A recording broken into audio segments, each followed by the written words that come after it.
여러분, 제가 다른 사람들이 저에 대해서 말씀해 주시고 저에 대해서 표현해 주실 때 제가 굉장히 좋아하는, 듣고 싶은, 좋아하는 것보다 듣고 싶은 말이 하나가 있는데, 그것은 뭐냐면 목사님 참 겸손하시네요, 이런 말 듣고 싶어요. 목사님 진짜 겸손하시네요. 저를 보시면 꼭 그런 말씀을 지나가시면서 한 번씩 해주시면 제가 큰 힘이 될 것 같습니다. 근데 저는 성도님들이 저에게 참 겸손하시네요 라고 말씀해 주시면 속으로는 되게 좋아요. 근데 겉으로는 제가 뭐라고 하냐면 아닙니다, 제가 겸손하긴요 라고 말합니다. 겉과 속이 다른 말을 하지요. 근데 저 스스로요, 겸손한 말을 듣고 싶은데 참 겸손하지 못한 제 이중적인 모습을 제 스스로 자주 발견하긴 합니다. 근데 그 중에 대표적인 모습이 하나가 있는데, 제가 지금 김포한식교에서 6년 정도 됐거든요. 근데 아주 가끔 정말 6년 동안 한두 번 있는 그런 일들이 있어요.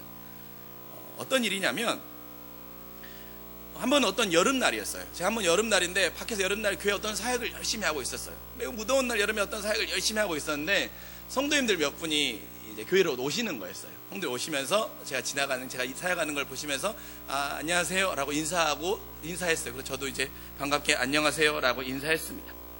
근데 이제 그분들이 들어가시면서 저를 봤기 때문에 제가 속으로 생각한 마음이 무엇이었겠습니까? 이 더운 날 목사 혼자 수고하고 있으니까 나와서 도와주시겠지 라고 하는 그 제 안의 마음이 있었어요. 그런데 제 안에 정해놓은 마음의 시간이 있었거든요. 근데 그 시간이 지나도 성도님들이 나오지 않으시는 겁니다. 이상하다, 나오지 않을 리가 없는데 라고 생각하고 제가 의도적으로 성도님들이 계실 만한 곳으로 갔지요. 가서 그것 때문에 온 것이 아닌 것처럼 물 한 잔 마시면서 오늘 참 덥네요 이렇게 했어요. 이렇게 하면서 제 속마음을 겉으로 아닌 척 표현했어요. 그랬더니 네, 진짜 오늘 덥네요, 더운데 진짜 수고가 많으시네요 라고 하시는 거예요. 그럼 어떻게 합니까? 그래서 다시 내려갔죠. 다시 내려가서 막 열심히 이제 또 일을 하고 있는데 이제 그 성도님들도 교회에서 볼일을 다 보신 거예요. 볼일을 보시면서 나가시면서 저에게 하시는 말이 목사님 진짜 고생하십니다, 더운 날 수고하시고 주일날 뵐게요 라고 하고 그냥 가버리시는 겁니다. 그러니까 제가 속으로 어떤 생각을 했냐면, 목사가 이렇게 더운 날 수고하고 있는데 어떻게 성도가 그냥 나를 보고 모른 척하고 갈 수가 있는 거지? 참 저 성도 믿음이 없다 라고, 참 저 성도 목사를 무시하나? 이런 마음을 혼자 품었던 적이 있습니다. 여러분, 무엇입니까? 제 스스로 겸손하지 못한 거죠. 그 성도님들은 뭘 하러 오셨던 거냐면 교회에 또 맡은 사역이 있었던 거예요. 근데 그 사역을 감당하시고 돌아가시는 길이었던 것입니다. 그런데 제 안에는 제 스스로 오늘 마르다처럼 차라리 제가 되게 힘든데 끝나고 가시면서 저 좀 도와주고 주고 가시면 어떨까요? 라고 말할 수 있지만 그렇게 말하지 않고 그냥 속으로 꿍 하고 도와주지 않았던 그 사람들에 대해서 정죄하거나 판단하거나 속으로 미워했던 마음, 그러니까 겉과 속이 너무 다른 마음, 그러면서 겸손하다는 말을 듣고 싶어하는 제 이중적인 모습이 제 안의 모습입니다. 여러분, 오늘 말씀에도 보면 어떻습니까? 마르다도 분주함 속에서 돕지 않는 마리아가 얄미워요. 근데 여러분, 이 본문을 전하면요, 자매들 중에 꼭 이런 분들이 있어요. 자매들 중에 오늘 본문을 딱 접하면 그거 봐, 하나님은 둘째 된 마리아 편을 들어주셨잖아. 언니가 어리석은 거야, 언니가 하는 행동과 언니가 하는 판단들이 잘못된 거야 라고 하면서 주님이 내 편을 들어주셨어 하면서 우리 둘째들은 속으로 마음껏 좋아하거나 속으로 미소를 짓는 분들이 가끔 계십니다. 근데 여러분, 오늘 본문을 가지고 우리가 무엇라고 많이 적용합니까? 말씀이 먼저냐 섬김이 먼저냐, 이 두 가지를 이분법으로 비교해요. 그래서 섬김이 먼저인지 말씀이 먼저인지를 두 가지를 놓고 비교합니다. 여러분, 말씀이 먼저입니까? 섬김이 먼저입니까? 오늘 본문은요, 말씀이 먼저인가 섬김이 먼저인가를 묻고 있는 본문이 아닙니다. 말씀이 먼저라고 하면은 섬김을 한 자는 어리석은 것이었습니까? 그렇다면 교회에 몸된 교회를 섬기는 일을 하는 것은 누가 한단 말입니까? 마르다의 행동이 어리석었다라고 말할 수 없는 것이죠. 오늘 본문은 말씀이 먼저냐 섬김이 먼저냐를 우리에게 묻고 있는 본문이 아니라 이 각각이 가지고 있는 믿음의 자세를 통하여서 너희가 어떠한 모습과 어떠한 태도에 서기를 원하는지, 마리아의 믿음이 우리에게 주는 믿음의 도전은 무엇이고 마르다에게 주님이 보이셨던 사랑의 모습을 통하여서 마르다가 나아갔던 믿음의 진일보는 무엇인지를 오늘 우리에게 묻고자 하는 것입니다. 그래서 오늘 말씀을 통하여서 두 사람의 모습을 통해 나는 어떤 믿음의 모습을 배우고 성숙해져야 되는지에 대해서 오늘 이 시간 함께 나누고자 합니다. 여러분, 오늘 말씀을 보면 어떻습니까? 예수님과 제자들이 길을 가다가 한 마을에 들어갔다고 합니다. 여러분, 이 한 마을은 어디입니까? 이 한 마을은 오늘 누가복음엔 나오지 않았지만 마리아와 마르다와 그리고 또 그 한 형제가 있죠. 그 한 형제는 누구입니까? 바로 나사로이지요. 이 나사로와 마르다와 마리아가 살았던 베단이라는 한 마을입니다. 요한복음 11장에 보면 이 말씀이 나와 있죠. 그런데 그 마을은 예수님이 지나가실 때면 자주 거하셨던 곳이에요. 이곳이 예수님이 오늘 처음 들어갔던 곳이 아니라 이 마을은, 이 베다니에 있는 마르다의 집은 예수님이 그곳을 지나갈 때마다 날이 어두워지면, 또한 예수님이 쉬어야 되고 허기가 지실 때마다 자주 가셨던 곳입니다.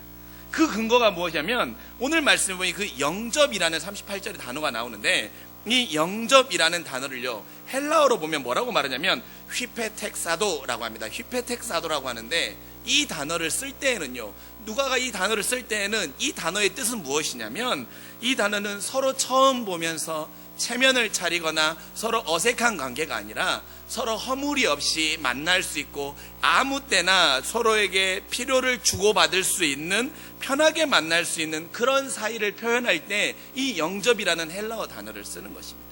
즉 무엇이냐면, 주님이 이 마르다의 집에 갔을 때 마르다는 주님 앞에 대접하는 것이 그저 어려운 일이 아니었고 당연함이었고, 우리 주님과 제자들도 이 집에 가서 대접을 받고 또한 이들과 교제를 나누는 일은 아주 익숙하고 당연하고 자주 일어났던 사건이라는 것입니다. 우리가 그 전이해를 가지고 오늘 말씀을 한번 보자는 것입니다. 그런데 여러분, 오늘 말씀에서요 특별히 유독 마리아가 평소와는 다른 모습을 보이는 것입니다. 평소와는 다른 모습. 손이 모자란 이 순간에 마리아는 언니를 돕는 부엌이 아니라 주님의 말씀이 전해지고 있는 그 말씀의 자리, 주님의 발치에 앉아 있는 것입니다. 평소만 하더라도 마리아는 언니 옆에서 마르다 언니를 도와서 주님과 제자들을 돕는 일, 또한 그를 섬기는 일을 열심으로 했었습니다. 그런데 오늘은 다른 거예요. 마리아도 언니의 분주함을 결코 모를 리가 없습니다. 왜냐하면 언니가 허둥지둥대면서 언니가 이것저것을 최선을 다해 섬기기 위해 준비하는 모습을 눈으로 보고 있기 때문에 마르다 언니의 분주함을 마리아는 모를 리 없었습니다. 여러분, 이 본문을 다루면 자매 중에 첫째들은요, 이 본문을 보면서 마르다의 이 말을 들으면 이렇게 말해요. 뭐라고 말하냐면, 둘째들은 태생적으로 태어나면서부터 이것들은 아주 이기적이고 아주 지 밖에 몰라가지고 저렇게 저 자리에 앉아있다고, 그래가지고 저 이기적인 모습이 마리아의 모습이라고 이렇게 언니들이 동생한테 말하는 경우가 있는데요, 여러분 오늘 말씀은 그것을 말하는 것이 아니지. 마르다의 분주함을 알지만 그럼에도 그녀가 자신의 위치인 주님의 발치에 말씀의 자리로 옮긴 것이 우리에게 주는 믿음의 도전이 있는 것입니다. 마리아가 평소에 있었던 부엌의 자리가 아니라 주님의 말씀이 허락되고 주님의 말씀을 들으며 제자들만이 앉을 수 있었던 그 주님의 발치의 자리, 말씀의 자리로, 그 삶의 자리를 옮기었던 그 오늘의 특별함이 우리에게 주는 믿음의 도전은 무엇입니까? 여러분에게 너는 믿음의 독립을 이루었는가? 너는 믿음의 독립을 이루었는가를 우리에게 묻고 있는 것입니다. 마리아는 언니를 통해서 섬김이 믿음임을 암묵적으로 교육받았습니다. 예수님이 왔을 때 섬김으로 본을 보이는 것이 너에게 믿음의 최고의 덕목이야. 때로는 너의 원함과 때로는 너의 필요가 있을지라도 주님을 섬기는 것으로 나아가는 것이 너에게는 첫 번째로 해야 할 일이라고 하는 언니가 가지고 있는 그 믿음의 태도를 마리아도 자기도 모르게 교육받았고 그렇게 살아왔을 것입니다. 이 믿음의 행위도 귀하지요. 또한 무엇이 있습니까? 당시의 관습에서는요, 주님이 말씀을 전하고 있고 또한 주님과 그 수많은 남자의 제자들이 있는 자리에 여성이었던 마리아와 마르다가 그 자리에 함께 있는다라고 하는 것은 결코 허용되는 것이 아니었고 매우 이상한 행동이었던 것입니다. 그래서 마리아가 주님의 말씀을 듣기 위하여서 그 발치에 왔을 때 그 주님의 마르다의 집 안에 있는 사람들 중에 일부는 수군거리며, 아니 마리아가 어떻게 저렇게 우리의 관습을 벗어나서 저 자리에 앉아 있는 것이지? 저 자리에 여성이 어떻게 앉아 있을 수 있는 것이지? 라고 수군거리며 좀 다른 눈으로, 또 이상한 눈으로 보는 사람들도 있었을 것입니다. 마리아 스스로 마르다 언니의 분주함이 주는 그 마음의 불편함, 또한 그 당시에 관습으로 가지고 있는 사람들의 눈총, 그런 것들을 모두 알고 있었습니다. 그래서 그 눈총과 그 언니가 말하고 있는 그 말을 통하여서, 야, 너는 이 발치의 자리가 아니라 다시 부엌의 자리로 돌아가. 네가 알고 있었고 주변의 언니와 주변의 관습이 말해주고 있는 너의 그 믿음의 생활의 태도와 사람들이 규정해 주었던 그 믿음의 태도대로 살아가 라고 요청하고 있고, 그 저항이 마리아에게 다가왔던 것입니다. 그러나 마리아는 어떻게 하였습니까? 그 저항을 깨고 스스로의 믿음의 독립의 자리로 나아갔던 것입니다. 당시에 누구도 하지 않았고 때로는 언니에게도 불편함이라고 느꼈던 그 자리를 떠나서 믿음의 독립의 자리로 나아갔을 때 마리아를, 그 믿음의 독립의 자리로 나온 마리아를 우주 주님은 응원하셨던 것이죠. 그러면서 마리아에게 좋은 편을 선택한 너는 그녀의 선택을 어느 누구도 빼앗을 수 없을 것이라고 말하고 있는 것입니다. 그러므로 인하여서 마리아는 더 이상 마리아가 아니라 주님의 제자가 되는 것이죠. 그리고 그 주님의 제자가 된 마리아는 어떻습니까? 요한복음 11장의 말씀에 나오지만 우리 주님이 고난의 십자가의 길을 가실 것을 미리 아시고 귀한 향유를 깨어서 주님의 발에 붓고 주님의 발을 깨끗이 씻어주시며 주님의 장례와 주님의 나아갈 길을 미리 예비하였던 우리 주님께서 이 땅에 그리스도로 오셨던 그 모습을 온전히 성취하기 위한 고난의 길을 가는 것을 알아주었던 이심전심의 제자가 될 수 있었던 것입니다. 사랑하는 성도 여러분, 오늘 마리아는 우리에게 너는 어떤 믿음의 독립을 이루었는가를 묻고 있는 것입니다. 그렇다면 여러분, 우리는 어떠한 믿음으로부터 독립해야 되는 것입니까? 여러분에게는 어떠한 믿음의 독립이 필요합니까? 첫 번째로 우리는 세상이 주는 적당한 믿음에서 독립해야 되는 것입니다. 세상은 우리에게 적당히 믿음 생활하라고 해요. 적당히 신앙생활하고 적당히 주님을 찾고 적당히 너무 과하지 않게 신앙생활하여서 남들에게 튀지 않게 남들에게 핀잔듣지 않을 정도로 내 부모가 만족할 정도로 다른 사람의 눈으로 봤을 때 크리스찬이구나 라고 생각될 정도로의 신앙생활을 하라고 하는 적당히의 믿음이 우리에게는 있습니다. 여러분, 우리는 그 믿음에서 독립해야 되는 것입니다. 신앙에는요 1부터 10까지 있는 것이 아니라 신앙에는 0 아니면 100만 있는 것입니다. 소망하기는 우리 안에 믿음의 적당히의 믿음에서 독립할 수 있기를 간절히 소망합니다. 두 번째로 우리에게 필요한 것은 무엇이냐면 습관에 따르는 믿음, 기복이 목적이 된 바알의 잘못된 믿음에서 독립해야 되는 것입니다. 당시의 관습과 당시의 마리아에게 요구되었던 마르다의 그것들은 관습을 따르는 것이었고 습관에 따르는 것이었습니다. 여러분에게도 습관에 따르는 믿음의 모습이 있을 수 있을 것입니다. 내 부모가 나가라고 하여서, 내가 어릴 때부터 신앙생활하여서 그러한 습관에 따르는 믿음이 아니라 내가 나의 주님을 인격적으로 만날 수 있는 우리 안에 믿음의 독립이 있기를 소망합니다. 세 번째로는 우리에게 필요한 믿음의 독립은 무엇입니까? 세 번째로 우리에게 가지고 있는 믿음은 거부감에서 독립해야 되는 것입니다. 특별히 거부감에서. 여러분 안에 가지고 있는 거부감과 부끄러움에서 독립해야 됩니다. 특별히 여러분, 이번 가을 우리 김포한신교회가 목표하고 또한 나아가고 기도하는 것이 무엇입니까? 잃어버린 영혼을 향하여서 복음을 전하고 잃어버린 영혼이 다시 주님 앞에 돌아오게 하는 일에 우리가 마음을 다하고 있습니다. 또한 그것을 위해 기도하고 말씀이 선포되어지고 있습니다. 그런데 우리 안에 어색함과 거부감이 있어요. 나는 복음을 한 번도 전해본 적이 없는데, 나는 주의 말씀을 전하기는 부끄러운데, 그래서 내 안에 거부감과 어색함이 있어요. 여러분, 이 어색함에서 독립해야 되는 것입니다. 이 어색함에서 떠나 나와야 되는 것입니다. 여러분, 내가 주님이 너무 좋은데, 내가 주님이 너무나도 내게 귀한 선물인데, 주님이 나에게 온전함을 허락하여 주셨는데 우리가 그것을 누구에게 전하는 것에 대한 거부감에 멈춰 있다라고 한다면 우리는 여전히 이전의 믿음의 모습에서 멈춰 있을 뿐인 것입니다. 그렇게 소망하기는 우리가 세상이 적당히 타협하는 믿음, 또한 습관에 따르는 관습의 믿음, 또한 내 안에 가지고 있는 거부감과 어색함의 믿음에서 독립하여서 내가 내 주님으로 만나는 믿음의 독립이 우리 안에 일어나기를 주님의 이름으로 간절히 축원합니다. 여러분, 두 번째로 마르다의 믿음을 한번 돌아봅시다. 어찌 보면 이 집안의 실제적인 가장은 마르다입니다. 오빠인 나사로는 어떻습니까? 병 때문에 고생하지요. 마리아가 마르다를 돕는다고 하지만 이 집의 실제적인 가장이 마르다였던 것이지요. 우리가 마르다의 모습을 보면 어떻습니까? 마르다는 자신의 감정을 첫 번째로는 잘 드러내지 않는 여인이었습니다. 오빠인 나사로가 죽었을 때에도 마리아는 슬피 울며 주님의 발치 앞에서 통곡한다라고 말씀이 기록하고 있지 않습니까? 그런데 마르다는 어떻습니까? 주님이 자기의 집에 온다고 할 때 나아가서 주님을 맞이합니다. 그녀의 마음 가운데도 묵묵히 슬픔이 있지만 주님을 맞이하면서 의연함의 태도를 보이고 있는 것이죠. 또한 마르다는 어떻습니까? 매우 충성되고 성실한 사람이 마르다였던 것입니다. 예수님을 대접하는 일에 소홀함이나 불편함을 주고 싶지 않았기 때문에 마리아가 주님의 발치에 앉아있는 것이 어쩌면 그녀에게 불편함으로 다가왔을 것입니다. 내 기준으로는 나의 성실함과 나의 충성됨으로 주님 앞에 대접하고 싶은데 그 일에 동역하지 않는 마리아가 그에게는 불편함이었던 것이지요. 그녀는 일 중심이며 사회의 전통을 중시 여기고 예의와 규범이 바른 사람이었던 것입니다. 또 한편으로 생각해보면요, 마르다는 우리 지금의 표현으로 하면 되게 츤데레였던 것 같아요. 그래서 아까 말씀드렸던 것처럼 당시의 관습을 넘어서 행동하는 동생을 향해 주변의 사람들이 안 좋은 눈빛을 보내는 것이 언니로서는 싫었을 것 같아요. 그래서 주님 앞에 두 가지 마음으로, 하나는 나를 도와달라는 마음과 또 하나는 사람들의 저 눈빛을 내 동생에게 보내는 것이 싫으니까 주님 어서 저 마리아를 다 원래의 자리로 돌려주십시오라고 하는 또한 사랑의 반증의 모습으로 그녀는 그러한 표현을 했던 것으로 보여집니다. 누구보다도 예수님을 섬긴 일에 먼저가 되었으며 말이 아닌 몸으로 결과를 보였던 마르다. 어쩌면 지금 시대에 우리 성도들에게 본이 되어지는 그 마르다의 모습입니다.